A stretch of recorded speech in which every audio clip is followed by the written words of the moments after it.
Assalamualaikum warahmatullahi wabarakatuh. Selamat berjumpa dengan saya, Ibu Teti Sumiati. Saya mengajar matematika peminatan untuk kelas 11.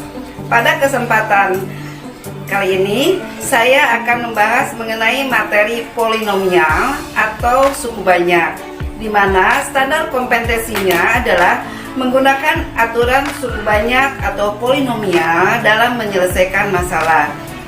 Sedangkan mengenai kompetensi dasarnya adalah mendeskripsikan konsep dan menganalisis sifat operasi aljabar pada polinomial dan menerapkannya dalam menyelesaikan masalah matematika. Kemudian, materi yang akan dibahas adalah apakah polinomial itu atau suku banyak itu. Yang kedua, sifat-sifat operasi aljabar apakah yang terdapat pada polinomial atau suku banyak. Kemudian, bagaimana cara menerapkan operasi aljabar pada polinomial atau suku banyak dalam menyelesaikan masalah matematika.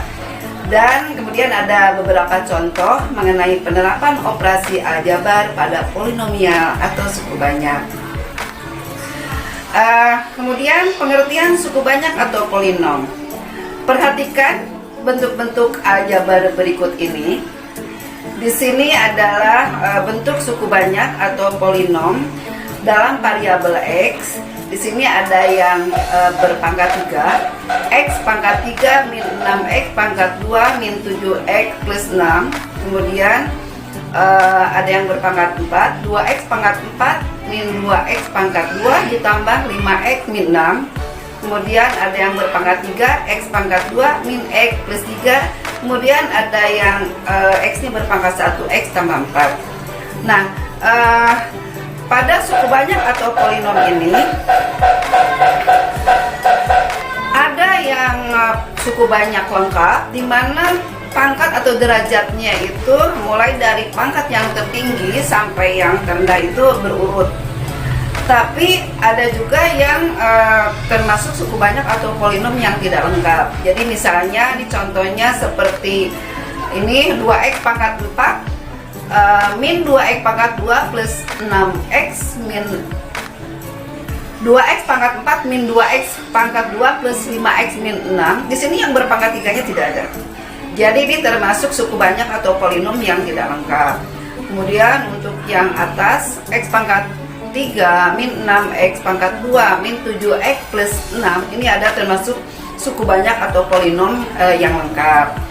Kemudian yang berpangkat 2 nih, x pangkat 2 min x plus 3, ini termasuk suku banyak lengkap tapi berderajat 2 atau berpangkat 2 dan sering disebut juga termasuk fungsi kuadrat ya, karena suku banyak atau polinom juga merupakan suatu fungsi. Kemudian yang x tambah 4, ini x-nya berpangkat 1 dan ini biasa juga disebut fungsi linear. Jadi kalau yang berpangkat 1 fungsi linear, kalau berpangkat 2 itu fungsi kuadrat. Tapi untuk semuanya mau berpangkat 1 atau 2 atau 3 pokoknya lebih. Jadi kalau suku banyak atau polinom ini pangkatnya bisa berpangkat 1, bisa berpangkat 2, berpangkat 3, berpangkat 4, berpangkat 5 dan seterusnya terhingga ya. Oleh karena itu bentuk aljabar seperti di atas dinamakan suku banyak atau polinom dalam pengubah atau variabel x. Maka secara umum suku banyak atau polinom ini ditulis an pangkat n ditambah an min 1 x pangkat n min 1 ditambah an min 2 x pangkat n min 2 ditambah titik dan seterusnya sampai yang terakhir. Ini dua suku sebelum yang terakhir adalah a1x berpangkat 1 dan a0x pangkat 0. Karena x pangkat 0 ini nilainya adalah 1, sehingga biasanya x pangkat 0 nya tidak ditulis, jadi hanya a0 saja. Dengan n adalah merupakan anggota himpunan bilangan asli. Pangkat tertinggi n ini bagi variabel x yang ada pada suku banyak atau polinom menyatakan derajat suku banyak itu. Nah, pada suku banyak tersebut jadi an, an 1, an min 2, an min 3, an min 4 dan seterusnya sampai A1 berturut-turut. Ini adalah merupakan koefisien dari variabel x pangkat n, x pangkat n-1, x pangkat n-2, dan seterusnya sampai yang terakhir x pangkat 1. Sedangkan untuk A0 nya sendiri yang sebetulnya merupakan koefisien dari x pangkat 0, ini disebut suku tetap atau konstanta dari suku banyak tersebut. Jika polinom atau suku banyak ini karena merupakan suatu fungsi, jadi ditulis fx, fungsi x maksudnya, fx sama dengan an pangkat n ditambah an-1 pangkat x, an-1 x pangkat n-1, dan seterusnya sampai yang terakhir a0. Kemudian operasi aljabar pada suku banyak atau polinom ini apa saja? Di antaranya adalah 1 penjumlahan, 2 pengurangan, 3 perkalian, 4 pembagian. Nah, yang akan kita bahas pada kesempatan kali ini adalah penjumlahan, pengurangan, dan perkalian. Nah, untuk pembagian nanti kita bahas pada pertemuan berikutnya. Kenapa seperti itu? Kita lihat 2 buah suku banyak dapat dijumlahkan atau dikurangkan dengan cara menjumlahkan atau mengurangkan suku-suku yang variabelnya berpangkat sama. Jadi jumlahkanlah koefisien-koefisiennya tapi yang pangkatnya sama, atau kurangkanlah koefisien-koefisien yang pangkatnya sama. Sedangkan 2 buah suku banyak atau polinom jika akan dikalikan, maka caranya adalah mengalikan suku demi suku. Jadi agak-agak banyak nih mengalikannya ya, karena suku demi suku. Tapi pada hal ini kalian harus ingat mengenai sifat distribusi atau penyebaran dari perkalian terhadap penjumlahan atau pengurangan. Nah, untuk operasi pembagian pada suku banyak atau polinom ada 3 cara. Cara yang pertama adalah cara identitas, yang kedua adalah cara pembagian bersusun, dan yang ketiga adalah cara Horner atau Bagan.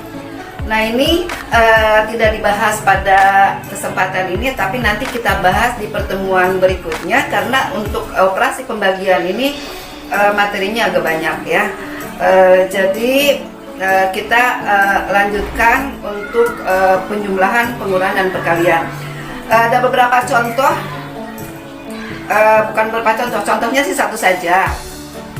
Contoh ya, diketahui 2 buah suku banyak atau polinom, yaitu fx sama dengan x pangkat 2 min 2x min 1, dan gx sama dengan 3x pangkat 2 plus 2x pangkat 2 min 5x plus 2. Ini kebetulan adalah suku banyak atau polinom yang lengkap ya. Hitunglah fx ditambah gx, fx dikurangi gx, dan fx dikalikan gx. Kita jawab untuk penjumlahannya. Nah, jumlahkanlah koefisien-koefisien yang pangkatnya sama. Kebetulan di sini 3x pangkat 3 tidak punya teman, jadi kita tulis aja ya. Untuk mempermudah boleh sih dikelompokkan yang berpangkat 2 dengan berpangkat 2, ya, berpangkat 1 dengan berpangkat 1, konstanta dengan konstanta. Berarti di sini x pangkat 2 ditambah dengan 2x pangkat 2, kemudian tambah yang berpangkat satunya yaitu min 2x ditambah min 5x. Kemudian ditambah konstantanya min 1 ditambah 2, sehingga hasilnya adalah 3x pangkat 3 ditambah 3x kuadrat min 7x plus 1 ya. Kemudian pengurangan juga sama. Kurangkanlah koefisien-koefisien yang pangkatnya sama. Tapi untuk mempermudah, dalam hal ini saya pakai tanda kurung. Untuk mempermudah boleh tanda kurungnya dibuka, dan kita kalikan tandanya ya, sehingga di sini untuk fx kita buka, jadi penulisannya tetap sama. Sedangkan untuk yang gx-nya kalau dibuka dikalikan tandanya, sehingga negatif kali 3x pangkat 3 kan jadi negatif atau min 3x pangkat 3. Min kali 2x pangkat 2 jadi min 2x pangkat 2. Min kali min 5x jadi plus 5x. Kemudian min kali plus 2 jadi min 2. Sehingga penghitungannya boleh aja sama seperti tadi penjumlahan ya. Jadi gabung aja yang pangkatnya sama. Yang 3x pangkat 3-nya kan nggak punya temen, tapi di sini negatif ya. Jadi disimpan di paling depan. Jadi derajat yang paling tinggi itu paling depan. Min 3 X pangkat 3, kemudian X pangkat 2 digabungin dengan min 2 X pangkat 2 ditambah yang berpangkat satunya min 2 X ditambah 5 X, kemudian yang konstantannya min 1 dikurangi min 2, min 1 dikurangi 2, sehingga hasilnya adalah min 3 X pangkat 3 min X pangkat 2 ditambah 3 X min 3. Itu adalah pengurangan. Kita lanjut dengan perkalian ya. Untuk perkalian fx kali gx, saya ganti penulisannya karena di sini untuk supaya tidak keliru dengan variabel x, jadi tanda kalinya saya ganti dengan tanda titik. Jadi sama aja sih, fx titik gx itu fx kali gx, atau kadang-kadang orang matematika menyebutnya fx dot gx gitu ya. Jadi mengalikannya suku demi suku. Kita kalikan suku yang ada pada fx dengan semua suku yang ada pada gx. Untuk yang pertama, suku pertama X pangkat 2 dikalikan dengan semua suku yang ada pada gx. Jadi X pangkat 2 kali 3 X pangkat 3, X pangkat 2 kali 2 X pangkat 2, X pangkat 2 kali min 5 X pangkat 2 kali 2. Nah, untuk perkalian ini adalah koefisiennya itu dikalikan, pangkatnya dijumlah. Jadi kalau pada bilangan berpangkat, jika syaratnya bilangan pokoknya atau basisnya sama, maka untuk perkalian itu pangkatnya dijumlah ya. Kalau untuk pembagian pangkatnya dikurangi gitu. Nah, kemudian untuk suku keduanya yaitu min 2x dikalikan dengan semua suku yang ada pada gx. Jadi min 2x kali 3x pangkat 3, min 2x kali 2x pangkat 2, min 2x kali min 5x, min 2x kali 2. Kemudian suku ketiganya yaitu min 1 dikalikan dengan semua suku yang ada pada gx. Jadi min 1 kali 3x pangkat 3, min 1 kali 2x pangkat 2, min 1 kali min 5x, min 1 kali 2. Sehingga berhubungannya dengan penjumlahan juga, sehingga X pangkat 2 kali 3X pangkat 3 ditambah X pangkat 2 kali 2X pangkat 2 ditambah X pangkat 2 kali min 5X ditambah X pangkat 2 kali 2. Tadi udah saya sebutkan ya semuanya, sehingga hasilnya itu X pangkat 2 kali 3X pangkat 3 kan 1 kali 3, 1 kali 3 3, jadi X pangkat 2 kali X pangkat 3 jadi X pangkat 5, seperti itu semuanya. Kemudian kita jumlahkan lagi, gabungkan lagi yang pangkatnya sama. Di sini ya hasilnya kan 3X pangkat 5 tidak punya teman, jadi kita tulis lagi. Kemudian yang berpangkat 4 ada 2, yaitu 2X pangkat 4 digabung dengan min 6X pangkat 4.